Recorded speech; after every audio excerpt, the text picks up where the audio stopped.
Oke ya, teman-teman, malam hari ini tema kita Yesus disunat, mengapa orang Kristen tidak wajib sunat.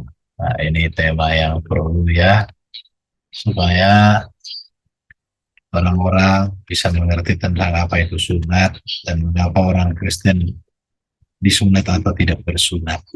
Nah, itu untuk kita pelajari pada sisi kali ini ya.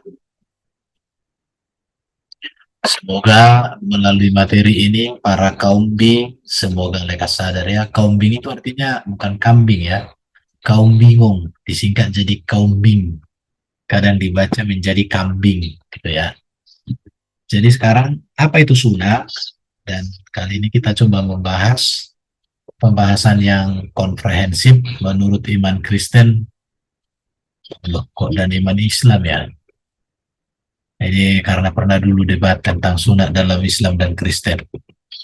Oke lah, nggak apa-apa, nanti kalau ada Islam ya jelaskanlah sunat, tapi dipastikan tidak ada kata sunat dalam Quran ya, tapi nggak usah bahas itu. Oke, sekarang belajar tentang ini dulu. Sunat dalam kitab perjanjian baru apa?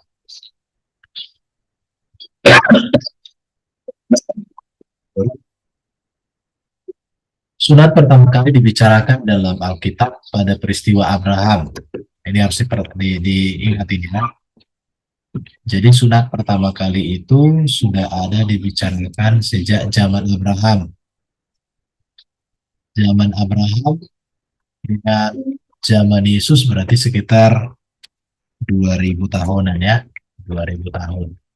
Karena zaman Musa 1500 berarti sekitar 2000 tahun. Jadi 2000 tahunan sebelum Masehi sudah ada ajaran sunat. Tepatnya di Kejadian 17 ayat 9 sampai 11. Ini itu sebagai tanda perjanjian ya. Jadi sunat itu tidak berbicara kebersihan secara higienis, bukan. Jadi sunat itu tanda perjanjian kepada Abraham sebagai bangsa yang diberkati dan menjadi berkat bagi bangsa-bangsa. Jadi sunat itu tidak berbicara supaya bersih, bukan. Tetapi itu tanda perjanjian keturunan yang akan Allah berikan kepada Abraham. Maka ada dua orang anak Abraham. Dua ya. Dua orang yang terkenal. Yang pertama Ismail. Ismail itu dari Hagar. Ya. Kemudian Ishak dari Sarah. Ini terus. Ismail itu lahir bagi Abraham. Pada saat itu Abraham belum bersunat. Dan janji sunat itu diberikan setelah Ismail. Kemudian lahirlah Ishak.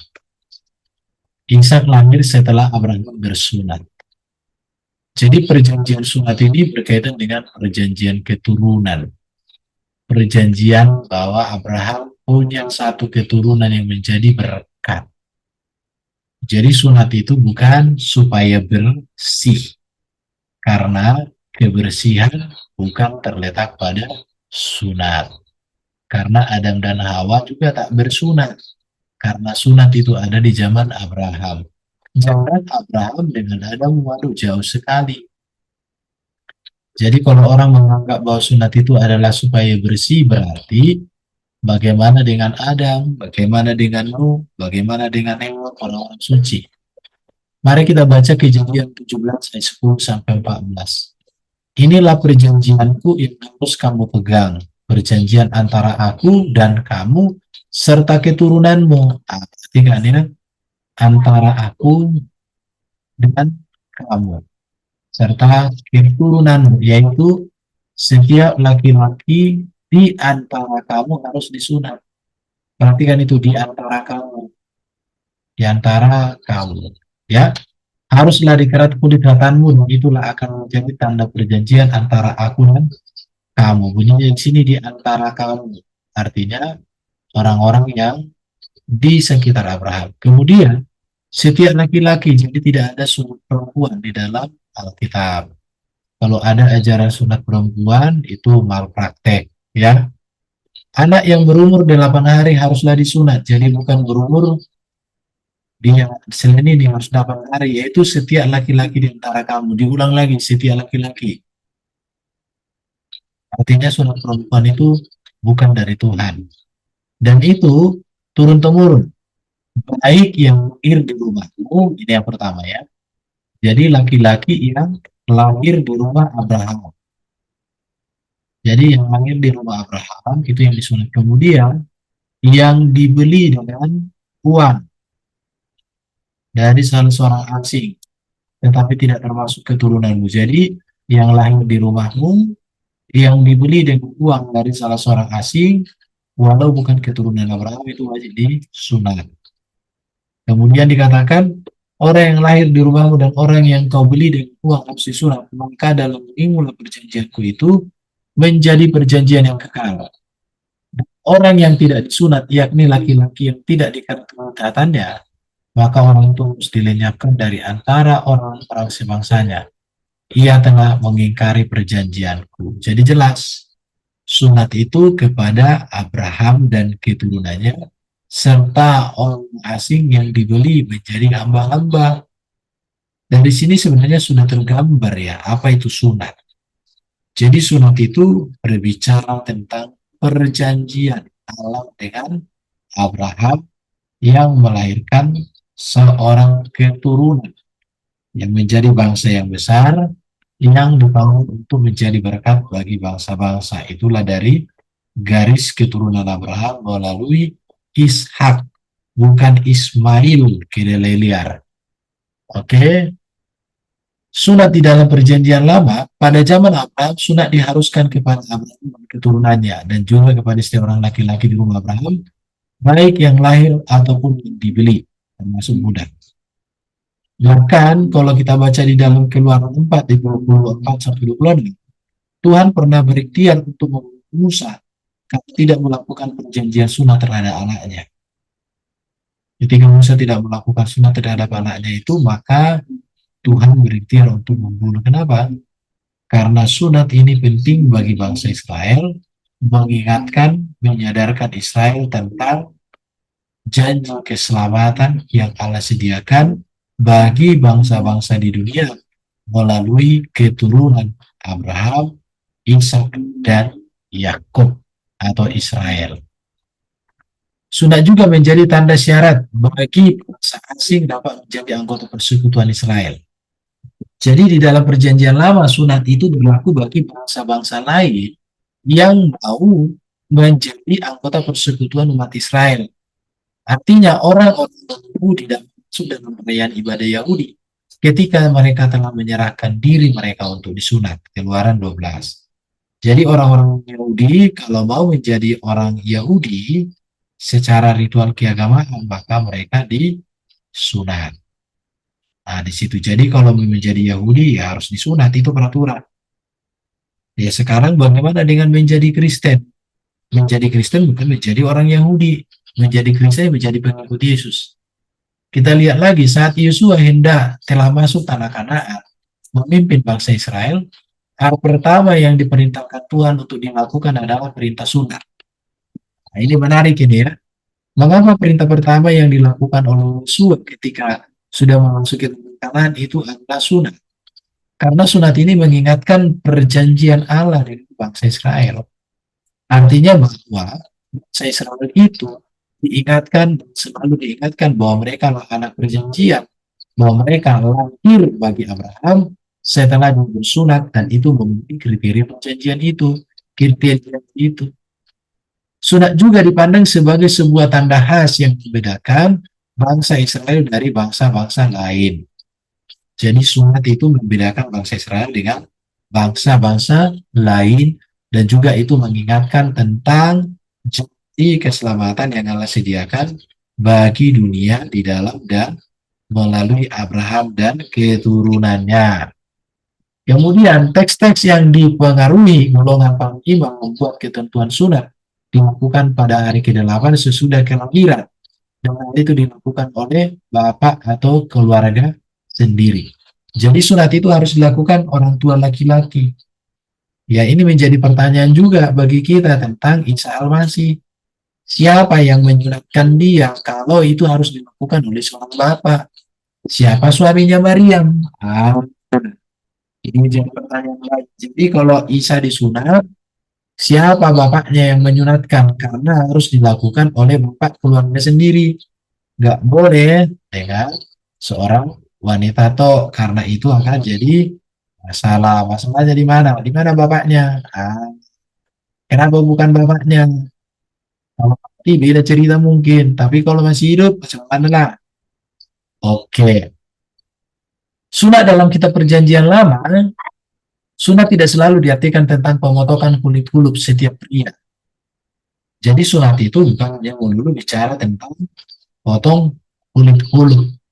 Para nabi memakai kata sunat dalam pengertian yang berbeda, yaitu berkaitan dengan karakter. Oh, itu ya, itu yang harus diingat. Jadi sunat itu tidak hanya berbicara dipotong selesai, tetapi itu berbicara tentang berkaitan dengan karakter seseorang, dan itu juga berkaitan dengan kerohanian. Artinya begini, kalau sunat tanpa karakter dan rohani benar di hadapan Tuhan, maka itu kulit kulup sampai kering, sampai habis, sampai putus, sampai ke akar-akarnya disunat pun gak akan ada gunanya. Tetapi karakter dan rohani itu yang paling mendasar. Ungkapan sunat dalam hal rohani adalah sebuah kiasan tentang yang pertama, hati yang tidak bersunat dibuat ya. Di dalam Ulangan 10 ayat 16. Sebab itu sunatlah hatimu dan jangan bagi kamu tegar tengkuk. Bisa kita membandingkan di Yeremia 4 ayat 4, Yeremia 9 ayat 26, dan Yeskiel 44 ayat 79 dikatakan, sunatlah dirimu bagi Tuhan dan jauhkanlah kulit katamu, hai orang Yehuda dan penduduk Yerusalem, supaya jangan murkaku mengamuk seperti api dan menyala-nyala dengan tidak ada yang memadamkan oleh kamu perbuatan-perbuatan yang jahat. Perhatikan di sini bahwa sunat itu dikaitkan dengan hati nurani yang murni.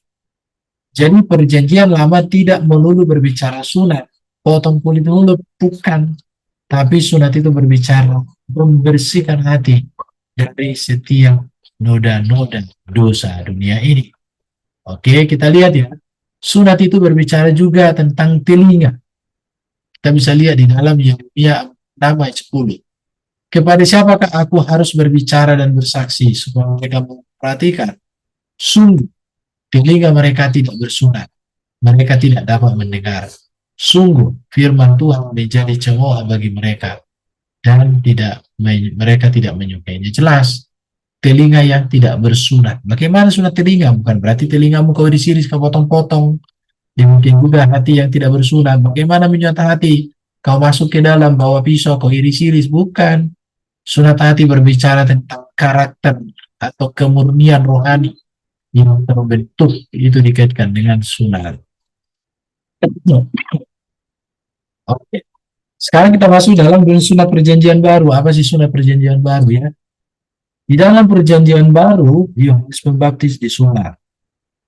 Dan sunat itu dikaitkan dengan pemberian. Jadi sunat itu berkaitan dengan pemberian lama. Makanya namanya diberikan ya. Kita lihat Lukas 1 ayat 59 60. Maka datanglah mereka pada hari yang ke-8 untuk menyunatkan anak itu, dan mereka hendak menamai dia Zakaria menurut nama bapaknya.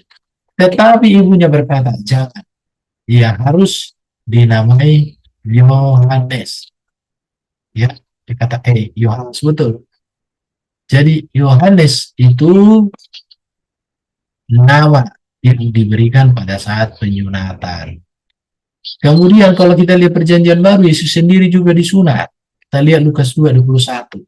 Dan ketika genap 8 hari dan ia harus disunatkan, ia diberi nama Yesus untuk nama yang disebut oleh malaikat sebelum ia dikandung oleh Maria ibunya. Jadi namanya sudah disebutkan.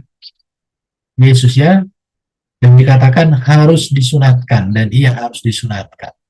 Kenapa Yesus harus disunat? Jawabannya di sini. Orang tua Yesus sebagai manusia yang bernama Yesus itu, yaitu namanya Yusuf dan Maria, adalah orang Yahudi. Dan sebagai orang Yahudi, mereka tunduk kepada tanda perjanjian yang dibuat antara Tuhan dengan Abraham dan keturunannya, yaitu sunat. Jadi jelas sekali, mengapa Yesus sunat? Karena Yesus hadir sebagai manusia dalam budaya Yahudi. Dan benar-benar Yesus mengambil posisi sebagai manusia yang sempurna. Terlihat dari segala apa yang diajarkan, diperbuat. Oke, bagaimana sikap Yesus terhadap sunat? Ini perlu kita memahami ini. Bagaimana Yesus terhadap sunat? Yesus tidak menghapuskan kitab Taurat para nabi. Kita baca Matius 5, 17 sampai 18 dan 48. Dikatakan oleh Yesus, janganlah kamu menyangka bahwa aku datang untuk meniadakan hukum Taurat atau kitab para nabi. Aku datang bukan untuk meniadakannya, melainkan untuk menggenapinya. Karena aku berkata kepadamu, sesungguhnya selama belum lenyap langit dan bumi ini, satu iota atau satu titik tidak akan ditiadakan dari hukum Taurat sebelum semuanya terjadi. Karena itu haruslah kamu sempurna sama seperti Bapa yang di surga adalah sempurna. Jadi seluruh hukum-hukum dalam perjanjian lama itu tidak ditiadakan, tetapi Yesus genapi dan Yesus sempurnakan. Itu yang harus. Yesus mengajarkan bahwa sunat itu bukan ajaran yang berasal dari Musa, tetapi dari nenek moyang Abraham. Yang dicatat. Jadi ajaran sunat bukan dari Abraham, bukan dari Yesus. Tetapi ajaran sunat itu sudah dikatakan bahwa ajaran itu bukan berasal dari Musa, tetapi dari nenek moyangnya, yaitu Abraham. Jika kita lihat Yohanes 7 ayat 22-23, Musa menetapkan suatu supaya kamu bersunat. Sebenarnya sunat itu tidak berasal dari Musa, tetapi dari nenek moyang kita. Dan kamu sunat orang-orang pada hari Sabat. Jika seorang menerima sunat pada hari Sabat, supaya jangan ia melanggar hukum Musa, mengapa kamu marah kepadaku? Karena aku menyembuhkan seluruh tubuh seorang manusia pada hari Sabat. Ini jelas. Sebenarnya sunat tidak berasal dari Musa, tetapi dari nenek moyang kita, dari Abraham. Bagi Yesus, ini catatannya, melakukan hukum Taurat tanpa keadilan belas kasihan adalah dan kesetiaan, yaitu sunat hati, sunat telinga. Itu adalah kesia-siaan. Jadi Yesus tidak terfokus sunat atau tidak bersunat, tetapi fokus Yesus adalah melakukan hukum, harus di keadilan, belas kasihan, dan kesetiaan. Jangan sampai melakukan hukum tapi tanpa kasih, tanpa firman, tanpa belas kasihan, dan tanpa kesetiaan. Itu sia-sia. Mari kita lihat Matius 23. Semua pekerjaan yang mereka lakukan hanya bermaksudkan supaya orang. Mereka memakai tali semuanya lebar dan jubah yang panjang. Celakalah kamu ahli-ahli Taurat, orang-orang Farisi, dan kamu orang-orang munafik, sebab cawan dari pinggang kamu bersihkan sebelah luarnya, tetapi sebelah dalamnya kamu penuh rampasan dan kekerasan. Hai orang Filistin yang buta, bersihkanlah dahulu sebelah dalam cawan itu, maka sebelah luarnya juga akan bersih. Jadi dari sini kita melihat bagi Yesus melakukan hukum Taurat tanpa keadilan, kasih, dan kesetiaan, itu namanya sunat yang palsu. Dan itu tidak berkenan di hadapan Tuhan. Karena bukan tentang kamu bersunat secara lahiriah, tetapi lebih kepada bagaimana karakter Kristus ada pada diri masing-masing. Kita lihat ya, bagaimana para rasul terhadap sunat. Para rasul tentu mengikuti sikap dan ajaran Yesus, pasti. Rasul Paulus tidak pernah menentang ajaran Yesus. Petrus tidak pernah menentang ajaran Yesus. Yohanes dan semuanya. Mereka tidak menentang dan tidak membuang ajaran Yesus. Atau tidak membakar, atau tidak dibuang ke sungai, enggak. Rasul Paulus mengikuti sikap dan ajaran Yesus. Sebagaimana sikap Yesus terhadap hukum Taurat dan kitab para nabi, demikian juga lah para rasul. Yaitu tidak menghapus kitab Taurat dan para nabi, tetapi memberikan pemahaman makna yang baru dan seharusnya. Ini ya. Jadi tidak menghapus kitab Taurat dan kitab para nabi, tetapi memberikan pemahaman dan makna yang baru dan seharusnya tentang firman. Yang berikut kita lihat para rasul sebagai orang Yahudi tentu menanti ketentuan hukum yang tertulis dalam kitab Taurat dan kitab para nabi, termasuk tentang hukum sunat. Bagi para muslim melakukan sunat tanpa pertobatan adalah sia-sia. Jadi melakukan sunat tanpa pertobatan adalah sia-sia, gak ada gunanya. Kemudian kita lanjut, sunat tidak diharuskan untuk orang non-Yahudi. Contoh 115 ayat 1 sampai 3. Sunat itu memiliki arti atau guna jika melakukan hukum Taurat. Pasal 25. Orang tidak bersunat tetapi melakukan hukum Taurat sama dengan orang yang disunat. Kebenaran karena iman bukanlah karena sunat. Tapi kebenaran karena iman adalah perjumpaan, pengalaman persekutuan dengan Allah. Perhatikan di sini, hidup dalam Kristus jauh lebih penting daripada sunat. Iman yang nyata dan visi lebih penting daripada melakukan sunat. Artinya apa di sini? Bukan berarti sunat itu pada manfaatnya, nggak ada nilainya. Sunat itu memiliki esensi yang sangat dalam. Tetapi jika hal itu dilakukan, hanya dilakukan begitu saja, tanpa berdampak ke depannya, itu namanya kolok-kolok, ya. Jadi hidup dalam krisis jauh lebih penting daripada sunat. Iman yang nyata dalam kasih lebih berarti daripada melakukan sunat. Orang-orang percaya tidak dibenarkan karena melakukan hukum Taurat. Tetapi melakukan hukum Taurat bukan lagi untuk memperoleh keselamatan, melainkan karena mengasihi Tuhan dan memberikan anugerah keselamatan. Jadi kita melakukan hukum Taurat masuk surga. Tapi kita melakukan hukum atau kita melakukan peraturan-peraturan karena kita adalah warga kerajaan surga. Oke.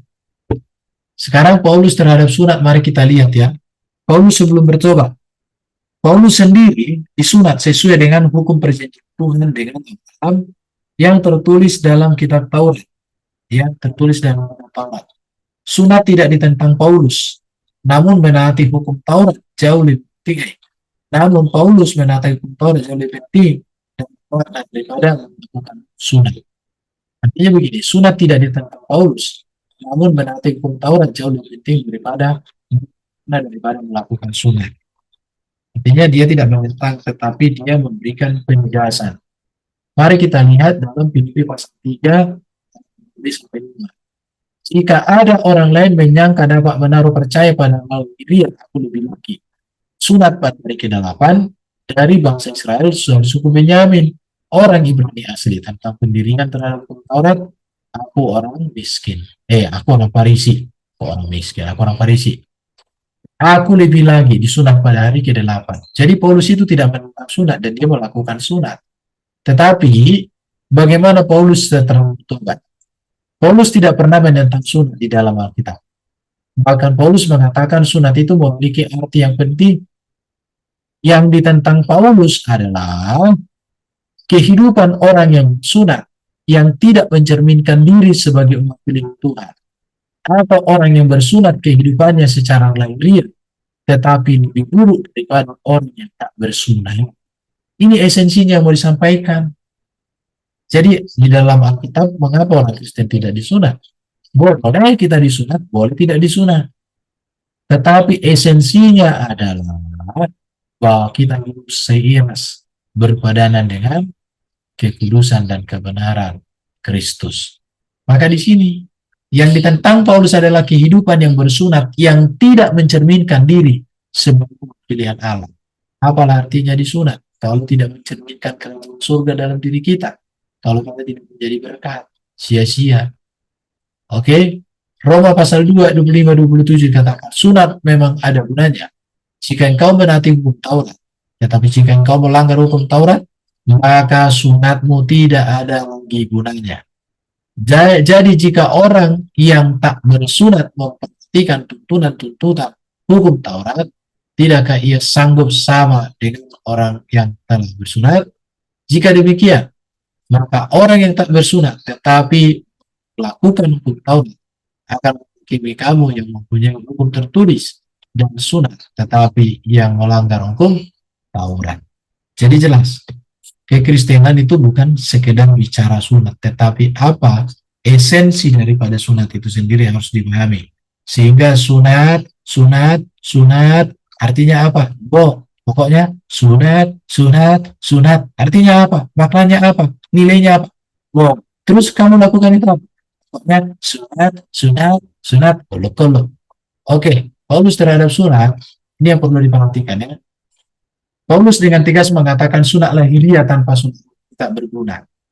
Bukan sunat rohani lahiriah yang orang sunat lahiriah yang hidup tanpa pertobatan. Oke, kita lihat ya, Roma 2 ayat 29. Sebab yang disebut Yahudi bukanlah orang yang lahiriah Yahudi, dan yang disebut sunat bukanlah sunat yang dilangsungkan secara lahiriah. Ini yang disampaikan Paulus. Semua sunat-sunat itu, mau kau bikin pesta 1 tahun pun makan sapi, makan kambing, karena kau disunat, itu tidak mempengaruhi keperkenanan Tuhan kalau apa? Kalau tidak sungguh-sungguh, kalau tidak percaya. Sebab yang disebut Yahudi bukanlah orang lahiriah Yahudi, dan yang disebut sunat bukan sunat yang dilangsungkan secara lahiriah. Tetapi orang Yahudi sejati ialah dia yang tidak nampak keyahudiannya, dan sunat ialah sunat di dalam hati secara rohani, bukan secara urufiah. Maka pujian baginya bukan dari manusia, melainkan dari tiga teman-teman ini ya. Kolose 2 ayat 11-12. Dalam dia kamu telah disunat bukan dengan sunat yang dilakukan oleh manusia, tetapi dengan sunat Kristus yang terdiri dari penolakan tubuh yang berdosa. Jadi sunat Kristus itu bukan berarti Kristus masuk, Kristus ambil pisau atau gunting diguntingi, bukan. Tetapi sunat Kristus yang terdiri dari pelanggaran hukum yang berdosa. Karena dengan dia kamu dikuburkan dalam baptisan, dan di dalam dia kamu turut dibangkitkan juga. Jadi dibangkitkan juga oleh kepercayaanmu kepada kerja kuasa Allah yang telah membangkitkan dia dari antara orang mati. Jelas ayat ini. 1 Korintus 7, 18-19. Kalau seorang dipanggil dalam keadaan bersunat, janganlah ia berusaha menyediakan tanda-tanda sunat. Ya, kalau kamu sudah dalam keadaan bersunat, kemudian kamu menjadi apa? Kalau seorang dipanggil dalam keadaan bersunat, jangan ia berusaha menyediakan tanda-tanda sunat. Artinya harus pilih menunjukkan identitas iman. Dan kalau seorang dipanggil dalam keadaan tidak bersunat, janganlah ia mau bersunat. Sebab bersunat atau tidak bersunat tidak penting. Yang penting ialah menaati hukum-hukum Allah. Itu yang insinya. Jadi bukan masalah dipotong. Kalau untuk membersihkan ya dicuci terus bisa sampai habis. Oke, Paulus terhadap sunat. Jika kita melihat ajaran Paulus, maka ada beberapa kelompok orang tentang sunat. Yang pertama, orang Yahudi bersunat tetapi tidak percaya Yesus. Ini orang tidak selamat. Orang Yahudi bersunat tapi tidak percaya Yesus, ya katakan Paulus, kalau kalian tidak dibaharui dengan Kristus, kalian tidak selamat. Orang Yahudi bersunat percaya kepada Yesus, ini dikategorikan selamat. Orang non-Yahudi bersunat percaya kepada Kristus, selamat. Orang non-Yahudi tidak bersunat, tidak bersunat percaya kepada Yesus, itu selamat. Jadi orang-orang ini kalaupun tidak bersunat, namun kalau percaya pada Yesus, keselamatannya terjamin. Itu yang harus dipahami ya. Kemudian orang Yahudi tidak bersunat dan tidak percaya Yesus, maka selamat jalan, pasti binasa. Oke, Galatia 6 ayat 13-15. Sebab mereka menyunatkan dirinya pun tidak memelihara hukum Taurat, tetapi mereka mengaku supaya kamu menyunatkan diri, agar mereka atas keadaan yang lahiriah. Perhatikan, sebab mereka yang dirinya pun tidak memelihara hukum Taurat, tetapi mereka mengendaki supaya kamu menyunatkan diri, agar mereka dapat merdeka atas keadaanmu yang lahiriah. Ini aneh-aneh. Kalau orang hanya mau berpegang pada hal lahiriah ya. Tetapi aku sekali-kali tidak mau berpegang selama dalam salib Tuhan Yesus Kristus, sebab olehnya dunia telah diselipkan bagiku dan aku bagi dunia. Sebab bersunat atau tidak bersunat tidak ada artinya, tetapi yang menjadi ciptaan baru itulah yang ada artinya. Artinya di sini apa? Mau bersunat terus, digunting sampai habis, tetapi kalau tidak menjadi ciptaan baru di dalam Kristus, tidak ada gunanya. Mari kita lihat bagaimana Paulus terhadap sunat lagi, supaya kita sungguh-sungguh merdeka. Kristus telah memerdekakan kita, berdirilah teguh dan jangan mau dikenakan lagi hukum. Sesungguhnya aku Paulus berkata kepada kamu, Jikalau kamu menyunatkan dirimu, itu sama sekali tidak berguna bagimu. Artinya apa? Kalau orang mengharapkan keselamatan, kebenaran dari melakukan taubat, maka tidak berguna. Kristus itu membawa damai. Sekali lagi aku katakan kepada setiap orang yang menyunatkan dirinya bahwa ia wajib melakukan seluruh perkara. Kamu lepas dari Kristus jika kamu mengharapkan kebenaran melalui Taurat. Kamu hidup di luar kasih karunia. Sebab Allah dan karena iman kita menantikan kebenaran yang kita harapkan. Sebab bagi orang-orang yang ada di dalam Kristus Yesus, hal bersunat atau tidak bersunat tidak mempunyai suatu arti. Hanya yang bekerja oleh kasih, itu jelas. Jadi keselamatan tidak datang oleh melakukan sunat atau hukum Taurat, melainkan oleh kasih karunia Tuhan di dalam dan melalui Yesus Kristus. Oleh karena itu melakukan hukum Taurat bukan untuk memperoleh keselamatan dan kebenaran, tetapi karena sudah memiliki keselamatan, maka kuasa keselamatan itulah yang memampukan seseorang untuk melakukan hukum-hukum Taurat. Oke, saya coba tunjukkan ini tabelnya ya. Contoh bangsa Yahudi melakukan hukum Taurat mendengar Injil Yesus Kristus belum, dan mereka tidak mengandalkan Yesus, maka dihakimi berdasarkan hukum Taurat. Itu baca ayatnya ya. Kemudian bangsa Yahudi melakukan hukum Taurat, mendengar Injil Yesus Kristus, dan mengumumkan Yesus Kristus diselamatkan. Orang Yahudi masuk di sini. Tapi orang Yahudi juga ada di sini. Mereka belum menerima Injil. Mereka tidak mau mengandalkan Yesus, tapi hanya hukum Taurat, percaya kepada Adonai Elohim, maka dihakim berdasarkan hati nurani. Orang Yahudi tidak ketat atau tidak bersunat, dan dia mendengar Yesus Kristus, kemudian dia mengandalkan Yesus, ini juga diselamatkan. Karena di sini, walau dia melakukan tidak ketat. Yahudi kalau tidak melakukan hukum Taurat, tidak mendengar Injil, dan tidak mendengar Yesus, ini baru binasa pasti. Ya, orang non Yahudi tidak melakukan hukum Taurat, tapi mendengarkan Injil Yesus Kristus, maka dia adalah diselamatkan, mengandalkan. Kemudian orang non Yahudi tidak ketat, tetapi mendengar Injil, karena ada juga orang non Yahudi sama sekali tidak melakukan hukum Taurat, tetapi ini dilakukan namun tidak ketat. Nah ini, kalau dia ada pada posisi ya dan posisi ya, maka kategorinya diselamatkan. Sekarang non Yahudi, dia melakukan hukum Taurat, betul, mendengar Injil tapi belum, dan tidak mengandalkan Yesus, ini sama, yakin berdasarkan hati nuraninya. Kemudian non Yahudi melakukan hukum Taurat, mendengarkan Yesus Kristus tidak, ini, maka ini jadi peluk-peluk dia. Ini binasa nih ini. Oke, saya pikir ya. Jadi itulah namanya sejarah percaya. Kalau Yesus disunat, mengapa orang Kristen disunat? Karena sunat itu diperuntukkan untuk orang-orang Israel sebagai tanda perjanjian keturunan yang menjadi berkat bagi bangsa-bangsa. Itulah sunat. Jadi bukan sekedar potong-potong kayak potong bebek misal. Oke, terima kasih bos. Sejauh itu dulu pemaparan saya. Kalau ada yang kurang silakan ditambahin. Kalau sudah pas silakan dibungkus. Ya, terima kasih Pak Erben. Oke, thank you. Kita ke tanjab ya. Teman-teman kalau ingin bertanjab nanti, teman-teman kalau ada yang mau bertanya silakan untuk present ya. Bu Eni mungkin ada pertanyaan di live chat Bu Eni. Halo Bu Eni. Iya, nggak ada. Hanya ada yang komentar aja. Mereka menyatakan bahwa si Pak Kelin, Erben ini doktrinnya ortodok timur, bukan protestan ya, katanya gitu. Silakan Pak Erben menjawab.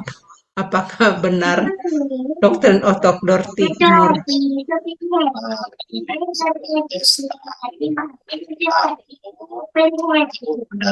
Suara anak Pak Erben. Maaf. Ya Pak Erben mungkin mic-nya perlu didekatin juga Pak Erben ya. Iya, aku Protestan Oke. aku. Cuman aku secara teologi dua warna-warni. Aku di Injil, ya aku dibaptis. Aku juga banyak dari Ortodoks belajar. Jadi tulisan-tulisan Ortodoks banyak juga. Ada aku pelajari, jangan banyak lah. Saya kayak Sibat Kadia. Nah, di situ. Iya, nggak apa-apa. Gereja Bu, Ortodoks bagus kok. Selama Alkitab dan sejarah yang bagus, kenapa tidak? Itu sih. Oke, itu iya.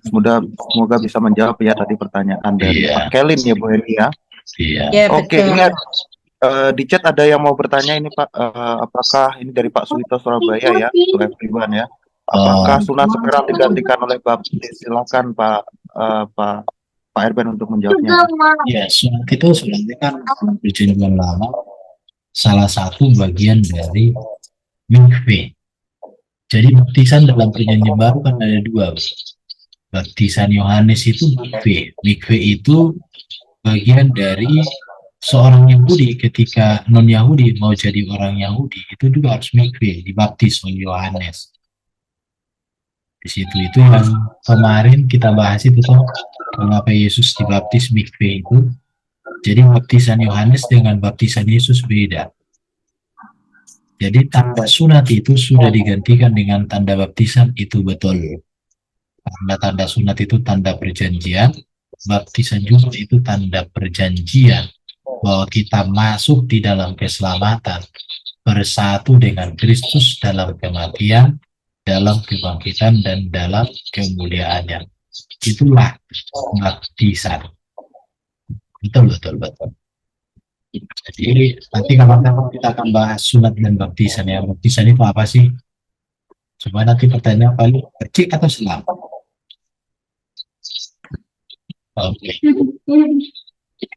Ya, Ada lagi nih Mas Agus. ya, silakan Bu Alih. Alih silakan. Bu, Ibu Heni, ya Ibu Heni dulu silakan. Ya, ini di Bu Heni. live chatting yang bernama Pak Weldy Han. Dia bertanya, Yesus itu Tuhan atau Nabi? Itu Pak Erben pertanyaannya. Yesus Tuhan atau Nabi? Kalau orang bertanya, Yesus itu Tuhan atau Nabi, itu jawab dua-duanya. Kenapa? Karena Tuhan dan Nabi itu dua gelar yang disamarkan kepada Yesus. Tuhan itu kan artinya Yesus penguasa. Penguasa ya, karena itu dari kata Kyrios. Penguasa, bahasa Inggrisnya Lord. Bahasa Tuhan itu Indonesia dari kata Tuhan Melayu. Jadi kalau orang bertanya apakah Yesus Tuhan? Yes, dia Tuhan. Sejak kapan Yesus Tuhan? Sejak dia ada di dalam rahim sudah disebut Tuhan. Karena ketika Maria ketemu dengan Elizabeth, apa yang dikatakan oleh Elizabeth? Siapakah aku ini sampai ibu Tuhanku datang mengunjungi aku? Ketika Yesus lahir, apa yang dikatakan oleh penunjukan para gembala? Kamu ini telah bagimu Kristus Tuhan di kota Daud. Tapi ingat, kata Tuhan di situ artinya penguasa. Jadi kata Tuhan itu juga di kita penggunaan yang netral. Mungkin makna kata Tuhan dapat berubah sesuai dengan konteksnya. Contoh, kata Tuhan atau Kyrios atau Lord dipakai kepada seorang raja, artinya dia penguasa tetapi dalam skop kerajaan. Tetapi ketika digunakan kepada Yesus, dia penguasa di surga dan di bumi. Sesuai dengan Matius 28 ayat 18 sampai 20. Tetapi ketika dikatakan kepada Allah, Allah juga penguasa. Itu gelar Tuhan itu. Terus kalau ditanya apakah Yesus Nabi? Yes, Yesus Nabi. Kenapa? Karena salah satu pengertian dari Mesias itu kan yang diurapi. Yang diurapi itu Nabi. Nabi itu apa? Yang menghubungkan Allah dengan manusia melalui firman. Yesus datang untuk membawakan dan meneladankan firman Allah kepada kita. Jadi kalau orang tidak menerima Yesus sebagai seorang nabi, berarti dia tidak menerima Yesus sebagai Mesias. Yang tidak menerima Yesus sebagai Mesias, berarti dia antikristus. Karena Mesias itu artinya Kristus. Kalau nggak menerima dia sebagai Kristus, berarti antikristus.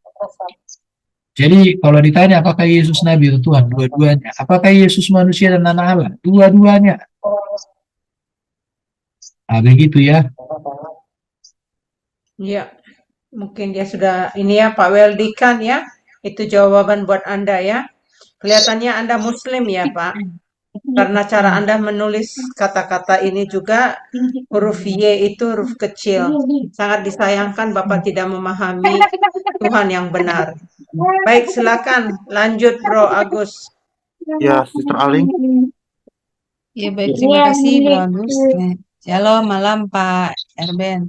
Pak, berarti ini mengenai apa materi malam ini yaitu menceritakan tentang sunat itu berarti sunat yang dimaksud sini ini berhubungan dengan sikap hati ya Pak ya. Sunat yang berhubungan dengan sikap hati kita yaitu perbuatan kita ya berarti ya. Betul nggak Pak?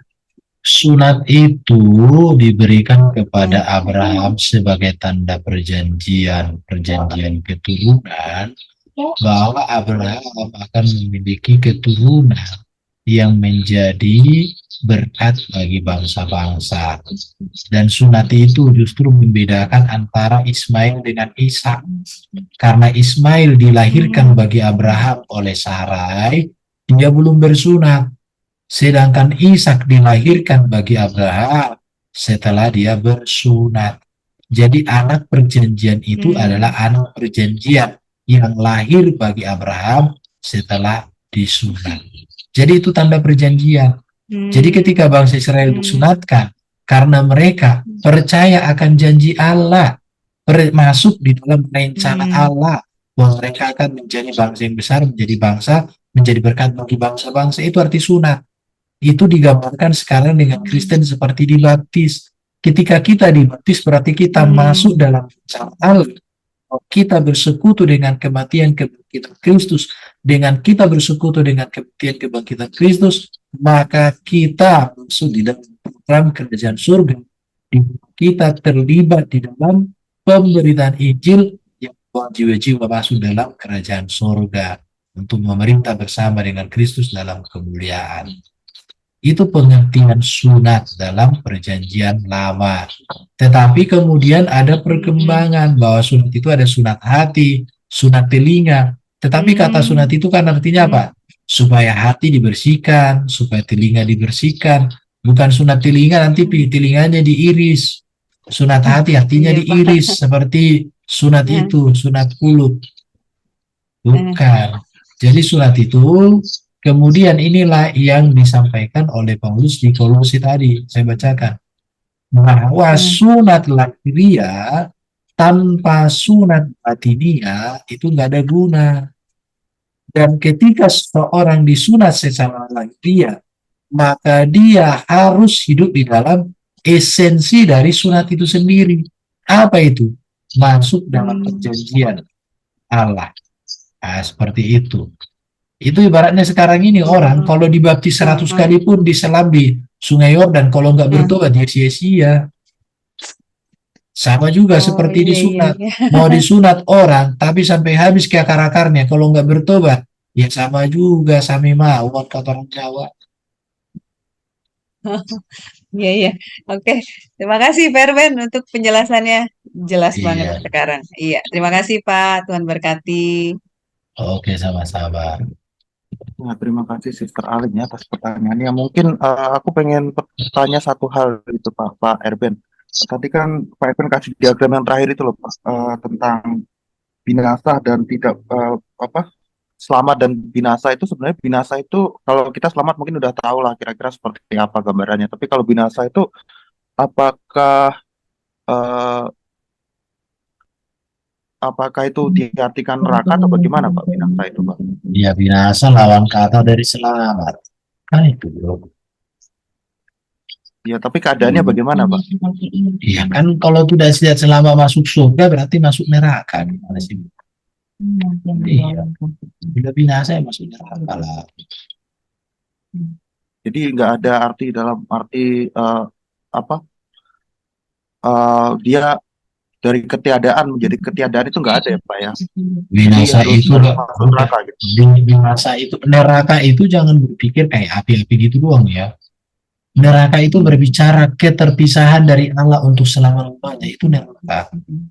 Surga itu artinya bersekutu dengan Allah selama-lamanya.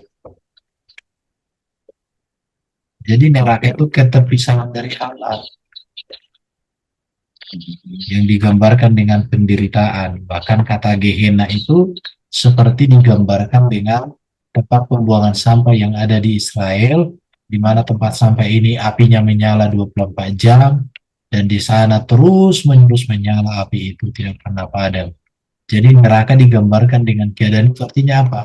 Bahwa keterpisahan dengan Allah itu adalah suatu keadaan yang paling menderita, suatu keadaan yang sangat menyedihkan, suatu keadaan yang sangat menakutkan. Itu pengertiannya. Iya, Ini iya. gambaran tabelnya. Jadi binasa itu sama seperti Yudas. Tidak ada seorang antara kami yang tidak akan apa binasa, kecuali dia yang telah ditetapkan katanya. Kata binasa di situ saya lupa, tapi artinya binasa tidak kita digunakan beberapa kali. Semua selalu bermakna lawan kata dari keselamatan. Coba aku cari Yudas binasa. Aku punya gali Oke, itu kata binasa. Ya, Ya, oke Pak Erben udah bisa dimengerti. Ada lain yang mau bertanya? Kalau nggak ada, mungkin Pak Erben bisa tutup dan bentar. konklusinya dan tutup dengan doa silakan. Ini ada kata binasa. Ya,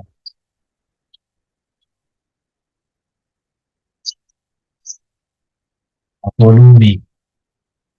Apolumi, kata apolumi ya.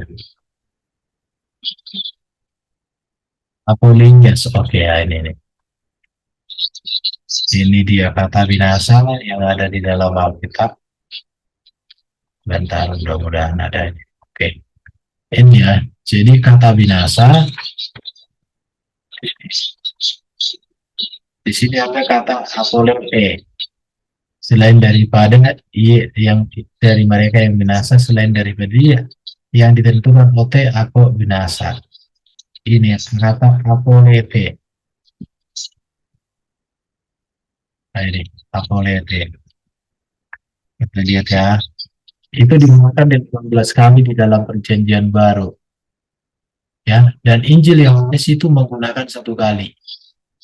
Dan itu digunakan hanya untuk Yudas. Diartikan fungsinya pembinasaan, pemborosan, kebinasaan, membinasakan. Oke, jadi dalam konteks Yudas, tempat tersebut yang memiliki makna neraka. Tempat tersebut. Jadi kalau binasa itu neraka. Oke, perhatikan ya. Kata binasa sering di kata PB itu dipakai tentang nasib akhir dari orang-orang yang jauh dari Tuhan. Ini dia. Jadi binasa yang dimaksud di situ ya nggak masuk surga, nggak selamat. Bahkan dalam beberapa binasa itu sebagai sesat atau hilang selama-lamanya. Contoh dalam bahasa Indonesia sehari-hari, terbitan LAI dikatakan Apolinyesis sebagai sudah seharusnya hilang. Dalam buku pedoman, Apolinyesis terjemahkan menyimpang jalan hidupnya. Orang yang pasti akan hidup sesat. Ya kalau udah kayak gini kan masuk neraka. Jadi kata binasa ditujukan penulis Injil Yohanes menyatakan Yudas sudah ditentukan Tuhan tidak dapat bagian dalam hidup kekal. Nah, itu pengertian binasa tadi situ bos. Oke, nggak ada lagi. Kalau nggak biar kita selesaikan. Ya, udah selesai Pak. Mungkin silahkan di konklusinya atau silakan untuk tutup dengan doa. Silakan Pak Erben. Oke, kita berdoa ya teman-teman ya. Terima kasih Bapak, kami boleh bicara tentang kebenaran, makna, nilai, dan tujuan daripada sunat, terlebih sunat hati, sunat telinga. Berkati kami semua yang sudah belajar bersama-sama, kasih setiamu dan anugerahmu menyertai kami. Kami berpisah untuk berjumpa minggu depan, biarlah kemudian hormat pujian hanya kepada Bapa di surga. Amin.